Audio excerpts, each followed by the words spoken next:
நல்ல சேமிப்பு. அதே நேரத்தில் யாருக்கும் தெரியாமல் இவர்கள் கடன் பற்றி சேமிப்பை இழப்பார்கள். கன்னிராசியில் பிறந்த ஆண் எல்லோருக்கும் பணங்களும் பதவிகளும் பட்டங்களும் உச்சத்தில் இருப்பார்கள். ஆனால் அந்த உச்சத்தில் இருக்கும்போது அப்ப கன்னிராசி ஆண்களுக்கு உச்சம் இருக்கும் பொழுது மிச்சத்தை எதிர்பார்க்காது, உச்சத்தை தக்க வைத்துக்கொள். ராகு என்ன கொடுக்கிறார்னா, கன்னிராசி பெண்களுக்கு உங்களுடைய ஆசைகள் எல்லாமே ஈடேறும். ஆனால் பேராசை பெருநஷ்டம் ராகுவை கொடுத்து கெடுப்பது கன்னிராசி.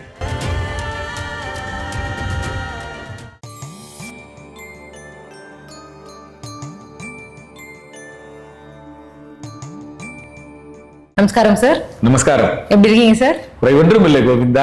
Super sir. நம்ம இப்போ நிறைய ராசிகள் வந்துட்டு மாத்தி மாத்தி ஒவ்வொரு திரிகோண வீடுக்கா வந்து நம்ம குரு ராகு எந்த அளவுக்கு பிரம்மாண்டத்தை கொடுக்குது ஆண்கள் பெண்கள் இந்த 2 ராசிக்காரர்களுக்கும் அப்படின்னு சொல்லிட்டு, இப்போ அடுத்ததான் நம்ம பார்க்க போறது வந்து கன்னி ராசி. கன்னி ராசிக்கு இந்த ராகு பிரம்மாண்டத்தை எப்படி கொடுக்குது, அது ஆண்களுக்கும் பெண்களுக்கும் தனித்தனியா பார்க்கலாம் சார். மிக அற்புதமான ஒரு தகவலை, ஒரு உண்மை தகவலை, மக்களுடைய இயக்கங்கள், மக்களுடைய கனவுகள், மக்களுடைய உணர்வுகள், மக்களுடைய உறவுகள், மக்களுடைய உணர்ச்சிகள், மக்களுடைய உணவுகள், அதாவது ஒவ்வொரு செயல் ஒவ்வொருத்தர் இருக்கும். ஆணுக்கு ஒரே ஆண் ஒரே பெண், அப்படி மொத்த பேருக்குமே ஒரே கண்டென்ட் கிடையாது. ஒவ்வொரு ஆணுக்கும் விதவிதமான உணவுகள், ஒவ்வொரு பெண்ணுக்கும் விதவிதமான உணவுகள். அப்ப இந்த ராகு கன்னிராசிக்கு ஆணுக்கு என்ன மாதிரியான உணர்வுகள் உணர்ச்சிகளும் பிரம்மாண்டத்தையும் கொடுத்து எதில் அவர்கள் பெரிய ஆளாக வருவார்கள், பெண் அதுபோல அவர்களுக்கு என்ன மாதிரியான யோகத்தை கொடுக்கும். ஆக ஆண் பெண் இருவருக்கும் கன்னிராசிக்கு ராகு என்ன யோகத்தை கொடுக்கிறது அப்படின்றத நம்ம பார்ப்போம்.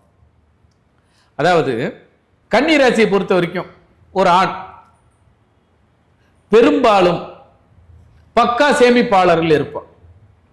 கன்னி ராசியில் ஆண் கிரகம் நின்றாலோ ஆண் பிறந்திருந்தாலோ அவர்களுடைய பேலன்ஸ் கண்டிப்பாக எகிரிக்கொண்டே இருக்கும். நல்ல சேமிப்பு. அதே நேரத்தில் யாருக்கும் தெரியாமல் இவர்கள் கடன் பட்டு சேமிப்பை இழப்பார்கள். இந்த ராகு கன்னிராசி ஆணுக்கு எப்படி கொடுக்குன்னா, நல்ல வருமானத்தையும் நல்ல பணத்தையும் யாரோட பணத்தையும் பினாமியா இவங்க இருந்து வச்சிருப்பாங்க. அப்ப யோகத்தை கொடுக்குது. அதே நேரத்தில் ஆண் என்ன பண்றாருன்னா, ஒரு காலகட்டத்துக்கு மேல இந்த ராகு ஆசையை தூண்டிவிட்டு செலவினங்களில் சுத்தமா மைனஸ் ஆகி 0 பேலன்ஸ்ல கன்னிராசி நிற்கும். கன்னிராசியில் பிறந்த ஆண் எல்லோருக்கும் பணங்களும் பதவிகளும் பட்டங்களும் உச்சத்தில் இருப்பார்கள். ஆனால் அந்த உச்சத்தில் இருக்கும்போது தன்னை தக்க வைத்துக் கொள்ள தவறிவிட்டால் இவர்கள் பொத்து என்று கீழே விழுந்து விடுவார்கள். ஏனென்றால் கன்னிராசி புதனோட வீட்டில் ராகு இருக்க, ராகு தொடர்பு பெற பாதி நன்மையும் பாதி தீமையும் கொடுக்கும். இப்ப உதாரணம், பேங்க்ல கேஷியர் இன்னைக்கு பல பேங்குக்கு பணம் போட்டாலும் சிலது பணம் எடுத்து சென்றாலும் ஏடிஎம் மிஷின் எடுத்துட்டு போனாலும் கண்டிப்பா ஒரு திருடு நடக்குது. ஏன் நடக்குது? திருடுறது அத்தனை ஆணு, கொள்ளடிக்கிறது அத்தனை ஆணு. ஏனென்றால் புதன் ராகு பாதி நன்மையும் பாதி தீமையும் உணர்ச்சிகளுக்கு ஒழுங்கா இருக்கு. அதை பார்க்க பார்க்க பார்க்க அவன் என்ன பண்ணிடுறான், மனசு பதறுது. அப்ப கன்னிராசி ஆண்களுக்கு உச்சம் இருக்கும் பொழுது மிச்சத்தை எதிர்பார்க்காது, உச்சத்தை தக்க வைத்துக்கொள். ஏன்னா கன்னிராசி உபஜயஸ்தானம், பாதி நன்மை பாதி தீமை, வெற்றியும் உண்டு தோல்வியும் உண்டு, ரெண்டுமே 50-50. அந்த 50ல நான் என்ன சொல்றேன்னா, கடவுளாகிய ராகு உனக்கு யோகத்தை கொடுத்தால் உனது பெயரில் வைத்திருக்குள்ளாதே, உனது சப்போர்ட்டோட இருக்கக்கூடிய மனைவியோ கணவனோ தம்பியோ அண்ணனோ யாரோட பெயரை இணைத்து கொண்டு நீ அமௌண்ட் வை, அந்த அமௌண்ட் எப்போதும் கீழே விடாது. Joint account safe. Joint account is safe. ஏனென்றால் புதன் ராகு இரட்டைத்தன்மை. அந்த இரட்டைத்தன்மைக்கு தனிப்பட்ட முறையில் வைக்க கூடாது. இன்னைக்கு பல பேர் உதாரணத்துக்கு எடுத்து பாருங்க, அவங்களோட அக்கௌண்ட்ல நல்ல ரேசிங்ல இருக்கும், மெல்ல மெல்ல மெல்ல மெல்ல மெல்ல ஒரு காலத்துல அக்கௌண்ட்டை க்ளோஸ் பண்ணி இன்னொரு பேங்க்ல கூட அக்கௌண்ட் வச்சிருப்பாங்க. அந்த அளவுக்கு காரணம் என்னன்னா, புதன் ராகு இரட்டைத்தன்மையில் அவர்களுக்கு யோகத்தை கொடுத்தாலும் அதே நேரத்தில் தக்க வைக்க முடியாமல் ஆசையின் காரணமாக அவர்களையே கீழே விழுகிறார்கள். அப்போ அந்த மாதிரி இருக்கும் பொழுது கொஞ்சம் கண்ட்ரோலா நம்ம கொஞ்சம் இருக்கணும் அப்படின்னு நீங்க சொல்லுங்க. அதுதான் அந்த கண்ட்ரோலுக்கு என்ன சொல்லுதுன்னா, யோகத்தை கொடுக்க கொடுக்க உன்னதி பெயரில் இல்லாமல் தந்தை பெயரிலோ தாயின் பெயரிலோ அக்கௌண்ட்டை மாத்து. இல்லையா உன்னுடைய அக்கௌண்ட்ல ஜாயிண்ட் அக்கௌண்ட் போட்டுக்கோ. ஜாயிண்ட் அக்கௌண்ட் போட்ட அத்தனை பேருடைய அக்கௌண்ட்லயே பணம் இருந்துகிட்டே இருக்கும். ஏனென்றால் இப்போ உதாரணம், ஒரு மூட்டையை தூக்கி விட சொல்றோம், உதவின்னு ஒருத்தர் வந்து தூக்கி விட போறான், நம்மளால தூக்க முடியல. அப்ப இன்னொருத்தர் நம்மளை தூக்கி விட்ட பிறகு நம்ம சுமக்க ஆரம்பிக்கிறோம். அப்ப நம்மளுடைய டிராவலர் கரெக்டா நடக்குது. அதனாலதான் கன்னி ராசி என்பது உறவு. இப்ப ஜாயிண்ட் அக்கௌண்ட் இருந்தா மட்டும்தான் இந்த ராகு உன்னை கீழே விழாமல் தடுத்து காப்பாத்தி கொள்ளும். இது ஒவ்வொரு ஆணுக்கும் ஒவ்வொரு பெண்ணுக்கும். இப்போ என்ன யோகம், கன்னி ராசி பெண்களுக்கு என்ன யோகம் அப்படின்னு ஒரு கேள்வி. ராகு என்ன கொடுக்கிறாருன்னா, கன்னி ராசி பெண்களுக்கு உங்களுடைய ஆசைகள் எல்லாமே ஈடேறும், அதுல குறையே இல்லை. ஆனால் ஆசையை அடுத்தடுத்து நிறைவேற்றிக் கொள்ளாதீர்கள். இந்த மாசம் ஒரு ஆசை நிறுத்திக்கணும். ஆசை கண்டினியூ கொடுத்துட்டீங்கன்னா நீங்க அவஸ்தையில போய் நிப்பீங்க. ஏன்னா ஆசை கிரகமாகிய சுக்கிரன் அந்த வீட்டில் நீச்சம். அதனால கன்னி ராசியில சுக்கிரன் நீச்சம். ஆசையை அனுபவிக்கணும். இன்னைக்கு போதும். அதாவது ஒரு வரியில சொன்னோம்னா, தங்க முட்டை போடுற வாத்து என்பது கன்னி ராசி பெண்கள். கன்னி ராசி பெண் கிரகம் என்றால் தங்க முட்டை போட்ட வாத்து, லிமிட்டட் பர்சன். இன்னைக்கு 1000 ரூபாய் செலவுனா 1000 ரூபாய் தான். எக்ஸ்டென்ஷன் கூடவே கூடாது. எக்ஸ்டென்ஷன் கூடுச்சுன்னா நாளைக்கு உன்னுடைய 1000 ரூபாயில அது குறையும். இன்னும் அதிகமா நீ செலவு பண்ணிட்டீங்கன்னா அடுத்த நாளுடைய வருமானமே இல்லாம பேலன்ஸ் நிற்கும். பல கன்னிராசி பெண்கள் இன்றும் தடுமாறுவதற்கு காரணம் என்ன? தன்னுடைய அளவீடுகளை சரியாக கவனிக்காமல் விட்டதினால். கடனில் பல பெண்கள் பாருங்க, கணவருக்கு தெரியாம கடன் வாங்கியிருப்பாங்க. சீட்டு கட்டுறது, கன்னிராசி பெண்களுக்கு ஏன்னா ஆசையை தூண்டி விட்டது ராகு. கன்னிராசியில பெண் கிரகம் நின்றாலும் பெண்கள் வந்தாலும் இவர்களுக்கு பெண்கள் ஆசையை தூண்டிவிடும். ஏன்னா ஏற்கனவே சொன்னது கன்னிராசி டுயல் ராசி, இரட்டை தன்மையில இருக்கும். அப்ப ஆணுக்கு இது மாதிரி கொடுத்துட்டாங்க, பெண்ணுக்கு இது மாதிரி கொடுக்குறாங்க.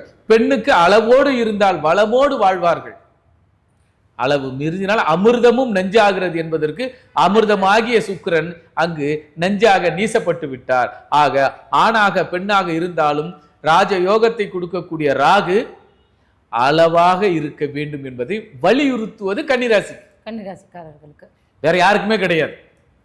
ரிஷபராசிக்கு 2 பேருமே யோகத்தை கொடுக்கிறது, ஆனால் கன்னிராசிக்கு 2 பேருக்குமே சோகத்தை கொடுக்கிறது. ஏனென்றால் அங்கு காலத்திற்கு 6 இருக்கிறது. ஆசை நாயகி ஆசை நாயகனாகிய சுக்கிரன் நீசப்படுகிறார். ஓகே, இப்போ இந்த சுக்கிரன் நீச்சம் அடைகிறாங்க அப்படின்னு சொல்றாங்க. இப்போ நிறைய பேர் யூடியூப்லாம் பார்த்துட்டு ஒரு கிரகத்தையுமே ஆக்டிவேட் பண்றாங்க அப்படின்னு சொல்லிட்டு ஒவ்வொரு கோயிலுக்கோ இல்லை ஒவ்வொரு பரிகாரமும் ஒவ்வொரு வழிபாடும் பண்ணிட்டு இருக்காங்க. இப்போ இந்த கன்னிராசிக்காரர்களுக்கு இப்போ சுக்கிரன் நீச்சம் அப்படின்னா அவங்க என்ன பண்ணணும்? என்னை பொறுத்தவரை எனக்கு கற்றுக் கொடுத்த குருநாதரை தான் சொல்றாரு. கோடீஸ்வரனுக்கு பரிகாரம் சொல்ற மாதிரி ஏழைப்பாழைக்கும் சொல்லக்கூடாது. ஏன்னா எல்லோருக்கும் ஒரு சிக்கல்ல தான் வரானே தவிர சிக்கல் தீர்ந்து விடுமா என்பதை அதுக்கு ஏற்றார் போலதான் சொல்லணும். உதாரணம், திருப்பதி போய் பெருமாளை கும்பிடுன்னு சொல்லுவோம். அப்ப திருப்பதி போறதுக்கு அவட்ட காசு இல்லை, ஆமா கஷ்டம். அதுக்காக என்ன பண்ண முடியும்? ஒரே விஷயம், வீட்டுல இருக்கிற பெருமாளை நல்லா கும்பிடு, இல்ல உள்ளூர்ல இருக்கிற பெருமாளை கும்பிடு. அப்ப இங்க ஆசையாகிய சுக்கிரன் நீசப்படுறார். ஆசையாகிய சுக்கிரன் நீசப்படுற ஆசையை நீ கட் பண்ணு, ஆசையை நீ அளவா நிறுத்து. நான் தான் சொல்றேன், தங்க முட்டை போடுற வாத்து கன்னிராசி இன்னைக்கு இவ்வளவுதான், இதுக்கு மேல கிடையாது. அந்த மனநிலைக்கு வா.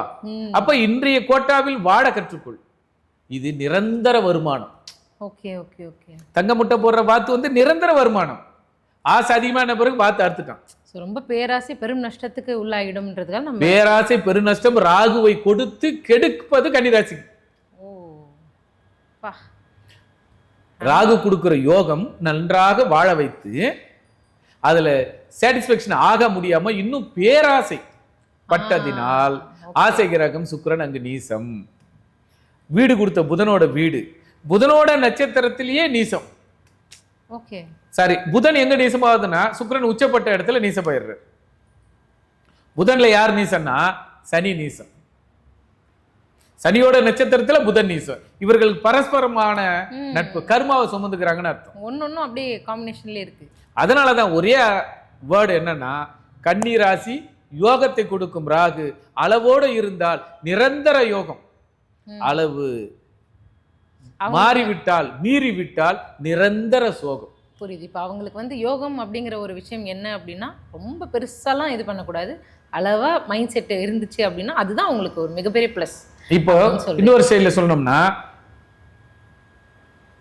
எம்எல்ஏ இருக்காரு, ஜெயிச்சா எம்எல்ஏ, தோத்தா எக்ஸ்எம்எல்ஏ. ஆனா அவர்கிட்ட பிஏ இருக்காங்க பாத்தீங்களா, ஜெயிச்சாலும் பிஏ தான், தோத்தாலும் பிஏ தான். அந்த பிஏன்ற ஒரு அடைமொழி இதுதான் கன்னிராசி. எப்படி புரியுது? பிஏன்ற அடைமொழி மட்டும்தான் அவங்களுக்கு கன்னிராசி. ஜெயிச்சாலும் அவர் இருப்பாரு, தோத்தாலும் கூட இருப்பாரு. ஆக கன்னிராசி அளவுக்கு மிஞ்சினால் அமிர்தமும் நஞ்சு என்ற அந்த ராகு சுக்கிரனும் நீசப்படுவதால் நஞ்சாக மாறுகிறது ஆணுக்கும் பெண்ணுக்கும். அதனால கன்னிராசி ஆணாக பெண்ணாக இருந்தாலும் ராகு கொடுத்தால் தக்க வைத்துக் கொள்ளுங்கள், தவறிவிட்டால் உடைந்த பாத்திரமே உங்களை காப்பாற்ற முடியாது. இதுதான் ராகு கொடுக்கிற யோகம். Super sir. இப்போ ஆண்களுக்கும் பெண்களுக்கும் கன்னிராசிக்காரர்கள் அவங்களுடைய வாழ்க்கையில எந்த ஒரு பாயிண்ட்டை வச்சு நகர்த்தணும் அப்படிங்கறது ரொம்ப தெளிவா சொல்லியிருக்கீங்க. ரொம்ப ரொம்ப நன்றி. நன்றி, நமஸ்காரம்.